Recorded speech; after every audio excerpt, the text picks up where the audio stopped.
Redmi Note 9 Pro Plus 5G logo restart,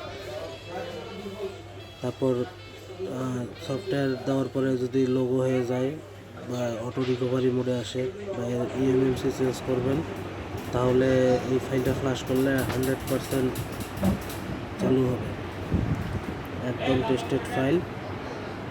আর যদি phone চালু থাকে আপনাদের, তাহলে অবশ্যই, বা যদি সেট বুট করে, তাহলে অবশ্যই এনভি ডাটাটা আপনাদের ফার্স্টে রিকভারি করে রাখবেন, রিস্টোর করে রাখবেন।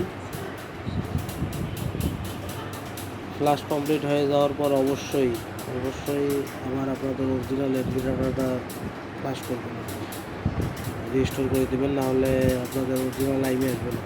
আর যদি একান্তই ডেট হয়, তাহলে আমি ফাইলের সাথে একটা এনভি ডাটা দিয়ে দিচ্ছি, র্যান্ডম এনভি ডাটা, ওইটা ফ্লাশ করলেও এনভি চলে আসবে। আর অবশ্যই প্রসেসগুলো দেখবেন, ফাইল ফ্লাশ হওয়ার পরে অবশ্যই ফ্যাক্টরি রিসেটের পদ্ধতি